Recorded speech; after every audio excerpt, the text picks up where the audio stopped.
baik, mau membantu ya, mau meringankan ya, membantu orang lain berbuat baik.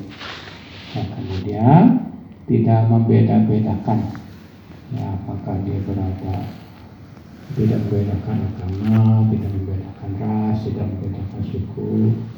Ya, dalam hal ini tidak membeda-bedakan status apapun ya. Jadi itu adalah 4 cara memelihara hubungan baik, itu memberi, ucapan terima kasih, perbuatan baik, kemudian tidak membeda-bedakan antara golongan ya, tidak membeda-bedakan. Dalam hal ini Sang Buddha menempatkan dalam memelihara hubungan baik ini pada urutan yang pertama, yaitu memberi. Ya, seperti yang sebagai yang Buddha ketahui, memberi itu memiliki banyak manfaat, banyak memiliki kegunaan dari memberi. Ya, seperti yang diajarkan oleh Guru Agung Sang Buddha di dalam kitab Iti-Pitaka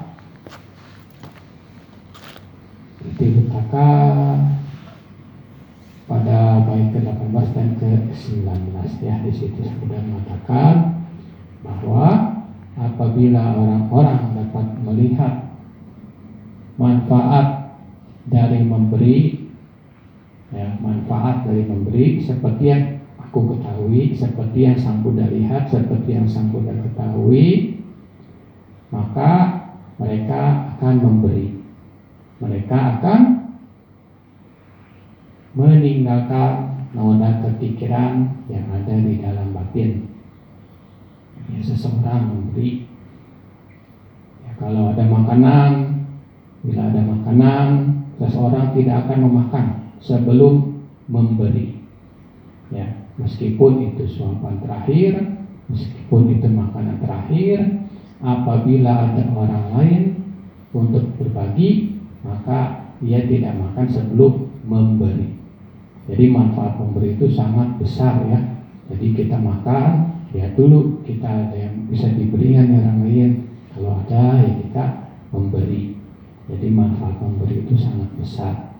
Jadi karena mereka tidak mengetahui apa yang dapat dilihat oleh Sang Buddha, apa manfaat dari memberi yang dapat dilihat oleh Guru Sang Buddha, maka kebanyakan ya mereka itu makan tanpa memberi ya, sehingga noda kepikiran itu dibiarkan berakar dalam batin mereka ya. Jadi dalam Dhamma Pada pun sebenarnya disebutkan ya, seseorang yang pikir itu sulit untuk masuk ke ya, alam berbahagia. Ya, di sini pun sebenarnya dalam skala di sini pun, di dunia ini pun, seorang yang pikir itu sedikit berbahagia ya, tidak memiliki kebahagiaan. Karena apa ya, orang pikir ya selalu berpikirnya tentang mendapatkan, bagaimana cara mendapatkan tanpa ingin memberi ya, tanpa ingin memberi. Jadi itu adalah noda kepikiran yang berbahaya ya. Jadi kalau bisa noda kepikiran itu dikikir dengan kita membiasakan memberi, membiasakan ya dermawan ya, memberi ya, memberi apapun itu adalah hal yang baik ya. Apakah memberi itu ada manfaatnya? Ya tentu ada ya. Ya Bapak Ibu ya, tentunya merasakan manfaat dari memberi. Yang pertama ya untuk diri sendiri, kalau seorang yang senang memberi, ketika memberi gitu, merasa berbahagia ya, batinnya merasa berbahagia karena sudah dapat memberi ya. Nah, dalam hal ini Sang Buddha manfaat dari memberi yang dapat terlihat secara langsung itu dapat dilihat dalam Anguttara Nikaya kelompok 5 ya. Ya pada waktu itu Sang Buddha sedang berada di Wesali ya, seorang jenderal di Wesala yang bernama Jenderal Siha mendatangi Sang Buddha ya. Kemudian bertanya setelah bersujud kepada Sang Buddha, kemudian Jenderal Siha ini duduk, kemudian bertanya, apakah ada manfaat dari memberi yang terlihat secara langsung?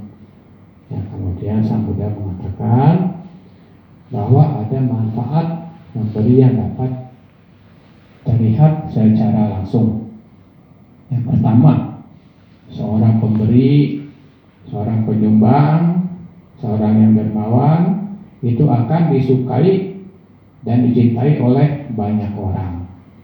Ya, di sini pun kita di masyarakat, Bapak Ibu nanti merasakan juga kalau kita sering memberi, sering berbagi, pasti disukai oleh banyak orang. Ya, demikian pula kalau ada orang yang dermawan, ada yang baik, kita pun kadang suka ini dibilang juga ya, sungguh baik dia orangnya. Ya, jadi orang yang senang memberi itu pertama pasti disenangi dan disukai oleh banyak orang. Ya, kemudian yang kedua, manfaat dari memberi adalah seorang pemberi, seorang penyumbang, seorang dermawan akan didatangi oleh orang-orang yang baik. Ya, orang-orang yang baik akan datang kepada penyumbang, ya, kepada para dermawan. Ya, kemudian seorang pemberi, seorang penyumbang, seorang dermawan memiliki reputasi yang baik, memiliki nama baik di masyarakat. Ya, terkenal sebagai seorang yang dermawan, sebagai seorang yang senang memberi. Ya, kemudian yang keempat, seorang penyumbang, seorang pemberi, seorang yang dermawan, kemanapun ia pergi, ke status sosial manapun ia pergi, ia akan pergi dengan percaya diri, ya, dengan percaya diri. Nah, kemudian yang kelima, setelah hancurnya tubuh ini, setelah kematian, seorang pemberi, seorang penyumbang, seorang yang dermawan akan terlahir di alam berbahagia, di alam surga. Nah, sampai di sini Jenderal Siha bilang, ya, saya tidak memiliki keyakinan kepada Sang Bhagawa pada 4 hal yang pertama yang disebutkan tadi. Ya, karena Jenderal Siha itu seorang penyumbang, seorang pemberi, seorang yang dermawan. Ya, dia merasakan bagaimana manfaat sebagai seorang pemberi, sebagai seorang yang dermawan, sebagai seorang penyumbang. Yaitu yang pertama, disenangi oleh banyak orang. Ya, hal itu dialami oleh Jenderal Siha. Kemudian yang kedua, orang-orang baik mendatangi dirinya, ya, mendatangi Jenderal Siha. Nah, kemudian yang ketiga, kemanapun ia pergi, reputasinya itu baik. Ya, kemana-manapun dia pergi, dia memiliki nama baik. Ya, Jenderal Siha itu memiliki nama baik. Nah, kemudian yang keempat, kemanapun Jenderal Siha pergi, dia pergi dengan percaya diri. Yang 4 hal ini, nah, Jenderal Siha ya merasakannya, Jadi di sini Bapak Ibu juga kalau senang memberi, senang menyumbang, tentu 4 hal tadi dapat dirasakan. Ya, jika Bapak Ibu seorang yang dermawan, maka hal itu yang pertama akan disenangi dan disukai oleh banyak orang. Ya, kemudian yang kedua, orang-orang baik akan datang kepada Bapak Ibu. Ya, kemudian Bapak Ibu akan memiliki reputasi yang baik, nama yang baik. Ya, kemudian yang keempat, kemanapun pergi, Bapak Ibu akan pergi dengan percaya diri. Ya, hari ini Jenderal Siha katakan tidak memiliki keyakinan terhadap apa yang dikatakan oleh Sang Buddha, karena ia merasakan sendiri. Jadi apa yang dikatakan oleh Purwokong Sang Buddha, ia merasakan sendiri. Nah, kemudian yang kelima dikatakan setelah hancurnya tubuh ini, setelah kematian, seorang penyumbang, seorang pemberi, seorang dermawan, setelah kematian ini akan terlahir di alam bahagia, di alam surga. Nah, di sini saya mempercayai berdasarkan keyakinan kepada Sang Bhagawa. Nah, jadi itu ada 5 manfaat yang dirasakan oleh seorang yang senang memberi, yang senang menyumbang, yang senang melakukan kedermawanan. Ya, Jenderal Shihab pun merasakannya. Ada 5 manfaatnya. Kemudian yang kelima, setelah meninggalnya tubuh ini, setelah hancur tubuh ini, seorang pemberi, seorang penyumbang, seorang dermawan akan terlahir dalam berbahagia, akan terlahir dalam surga. Itu Jenderal Shihab mempercayai apa yang dikatakan oleh Guru Agung Samudra. Nah, itu manfaat-manfaat daripada memberi. Nah, makanya dalam memelihara hubungan baik, memberi adalah yang pertama. Ya. Kemudian yang kedua itu dengan ucapan yang cinta kasih, dengan ucapan yang baik. Ya, ucapan yang baik yaitu ya kalau dalam tadi sudah minta sila itu, yang sila keempat itu kalau diperinci ada 4 ya. Menghindari berbohong. Ya, ucapan yang baik itu ucapan yang menghindari berbohong, tidak berbohong. Kemudian yang kedua itu menghindari ucapan yang dapat menyebabkan permusuhan ya. Kemudian yang ketiga, ucapan itu tidak kasar, menghindari ucapan-ucapan yang kasar. Dan kemudian yang keempat, menghindari gosip dan menghindari membicarakan masalah orang lain. Ya, di sini yang pertama, kalau memelihara hubungan baik tentu saja kita harus menghindari ucapan yang sifatnya berbohong. Ya, kalau kita sudah berbohong sama teman, kalau temannya tahu dia dibohongin, tentunya dia akan marah. Ya. Demikian pula kalau teman itu dihasut, tentu dia juga akan marah. Kemudian seorang juga nggak bakal senang kalau diberikan ucapan-ucapan yang kasar. Kemudian juga bergosip. Seseorang yang bergosip senang ngomongin orang lain, kita harus bisa berpikir juga, oh ini orang senang ngomongin orang lain. Jangan-jangan saya sendiri diomongin nanti di mana-mana gitu ya. Jadi ya itu tidak baik kalau orang yang sedang bergosip itu demikian. Jadi siapapun diomongin, ya termasuk ya kalau kita amati ya termasuk diriku juga gitu kan, ngomongin sama dia. Ya, jadi menghindari ucapan-ucapan yang kasar.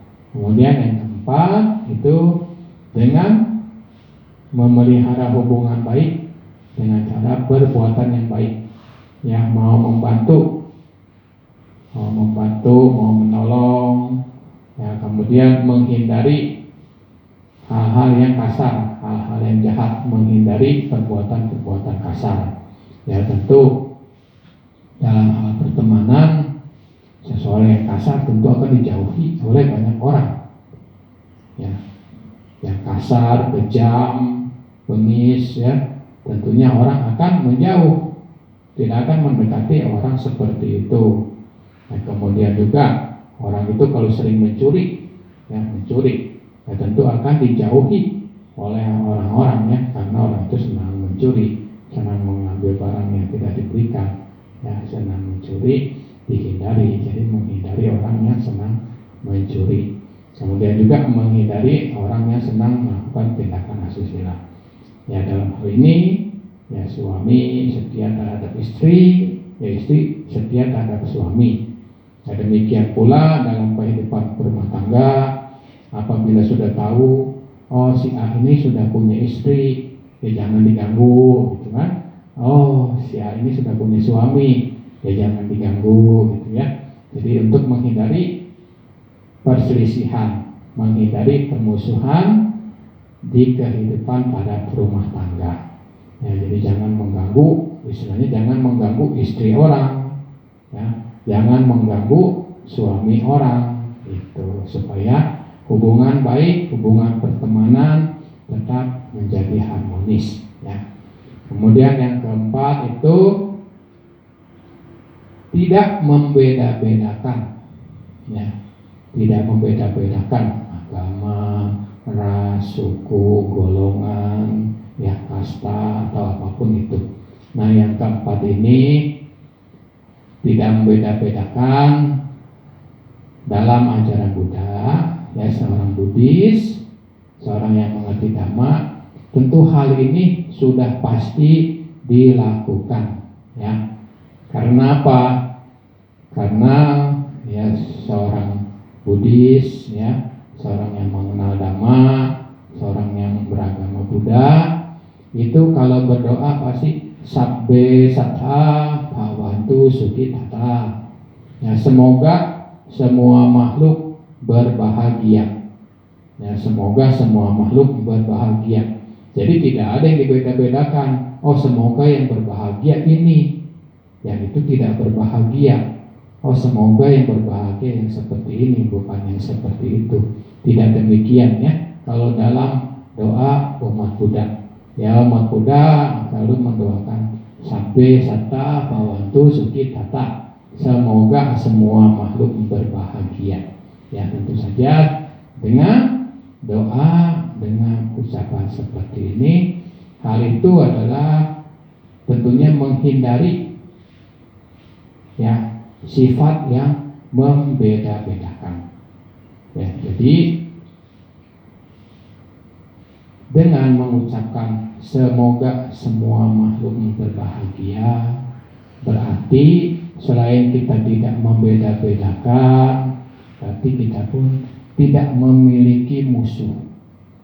Ya, tidak ada permusuhan, tidak ada yang dibeda-bedakan.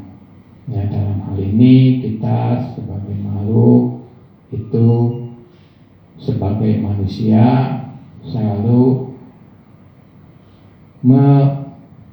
melakukan kepada orang lain dengan hal-hal yang baik kepada siapapun, tidak membeda-bedakan, tidak membeda-bedakan golongan, tidak membeda-bedakan ras, ataupun tidak membeda-bedakan dari keturunan manapun.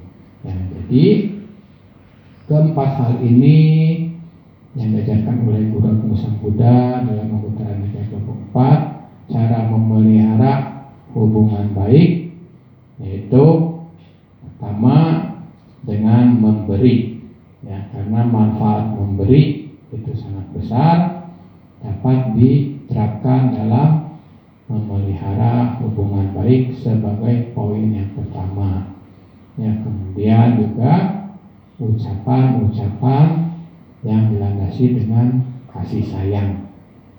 Ya, menghindari ucapan yang berbohong, menghindari ucapan yang menyebabkan permusuhan, menghindari ucapan yang menghasut, ya, menghindari ucapan yang dapat menyebabkan perpecahan, ya, peperangan. Ya, bahaya ya kalau sudah terjadi perpecahan, kalau sudah terjadi permusuhan, itu akan menimbulkan banyak kebencian yang lainnya. Ya, kemudian menghindari ucapan-ucapan yang kasar, ya meskipun bercanda, ya menghindari ucapan yang kasar. Ya, kemudian juga menghindari bergosip, ya menghindari ngomongin orang lain. Ya, daripada ngomongin orang lain mendingan ya baca-baca suka gitu ya. Jadi kita menghindari bergosip. Ya, kemudian yang ketiga itu memelihara hubungan baik dengan perbuatan yang baik. Ya, perbuatan yang baik tadi itu ya menghindari kekejaman, menghindari kebengisan, ya menghindari kekasaran. Kemudian juga menghindari mencuri, menghindari mengambil barang yang tidak diberikan. Kemudian juga menghindari tindakan-tindakan asusila. Nah, ini adalah hal-hal yang dapat mengarah pada terciptanya hubungan baik. Nah, kemudian yang keempat tadi tidak membeda-bedakan, ya memelihara hubungan baik dengan sikap yang tidak membeda-bedakan antara yang satu dengan yang lainnya. Ya, dalam 4 ajaran ini diterapkan juga oleh seorang perumah tangga pada zaman Guru Agung Sang Buddha yang masih ada, yaitu perumah tangga Hataka dari Alawi, ya, perumah tangga Hataka dari Alawi, ya, masih dalam anggota Raya juga, ya, saya ambilnya. Yaitu pada saat itu perumah tangga Hataka datang dengan 500 pengikutnya, ya, mendatangi Guru Agung Sang Buddha. Lalu bersujud. Setelah bersujud, mereka duduk di satu sisi. Nah, kemudian Sang Buddha bertanya kepada perumah tangga Hataka ini, ya, perumah tangga Hataka, pengikutmu sangat banyak. Bagaimana cara kamu memelihara hubungan baik dengan mereka? Ya, lalu perumah tangga Hataka dari Alawi mengatakan bahwa ia menerapkan apa yang diajarkan oleh Sang Buddha, Sang Bhagawa, Guru Agung dalam kehidupan sehari-hari. Yang pertama, mereka yang senang dengan menerima pemberian, maka ia akan melakukannya dengan pemberian. Jadi memelihara hubungan baik. Seseorang apabila senangnya diberi, maka ia akan memberi. Nah, jadi perumah tangga Hataka demikian mengikuti anjuran, mengikuti ajaran dari Guru Agung Sang Buddha, yaitu memelihara hubungan baik. Yang pertama, apabila orang itu senang diberi, dengan cara memelihara hubungan itu dengan memberi, maka rumah tangga Hataka akan memberi. Kemudian yang kedua, apabila orang itu senang dipelihara dengan ucapan-ucapan yang penuh cinta kasih, maka perumah Hataka akan memberikan ucapan-ucapan yang penuh dengan cinta kasih. Kemudian yang ketiga, apabila ia senang dipelihara dengan perbuatan baik, maka perumah tangga akan merawatnya dengan perbuatan yang baik. Kemudian yang keempat, apabila orang itu senang dipelihara dengan tidak membeda-bedakan, maka perumah Hataka di situ menerapkan dengan tidak membeda-bedakan terhadap orang tersebut. Jadi ini yang dijalankan oleh perumah tangga Hataka, yaitu yang diajarkan oleh Guru Agung Sang Buddha, yaitu dengan memberi, dengan ucapan yang cinta kasih, dengan perbuatan baik, ya. Kemudian yang keempat, tidak membeda-bedakan. Jadi hal inilah yang saya terapkan. Mengapa pengikut dari perumah tangga Hataka ini berjumlah banyak, berjumlah 500, ya. Kemudian Sang Buddha mengatakan, ya, memang demikianlah cara merawat hubungan baik. Zaman dahulu cara memelihara hubungan baik itu pun demikian, dengan memberi, dengan ucapan cinta kasih, dengan perbuatan baik, dan dengan tidak membeda-bedakan. Ya, saat ini pun memelihara hubungan baik itu dapat diterapkan dengan memberi ucapan yang cinta kasih, perbuatan baik, dan tidak membeda-bedakan.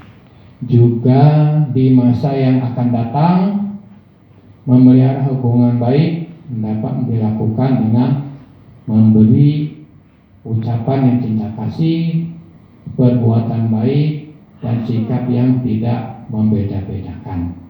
Ya, jadi 4 hal ini dapat diterapkan dalam kehidupan sehari-hari Bapak Ibu, ya. Apa yang diajarkan oleh Guru Agung Sang Buddha ini, cara memelihara hubungan baik dapat diterapkan dalam kehidupan sehari-hari.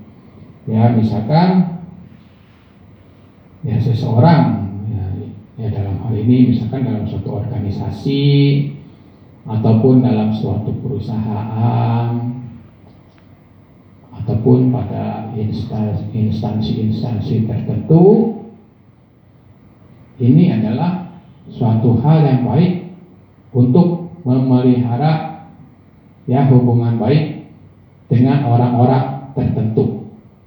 Ya misalkan dalam satu perusahaan ini dapat dilihat, oh orang ini kerjanya sangat baik mengerjakan sesuatu itu, kemudian pengetahuannya luas. Saya harus tetap dapat mempertahankan orang ini.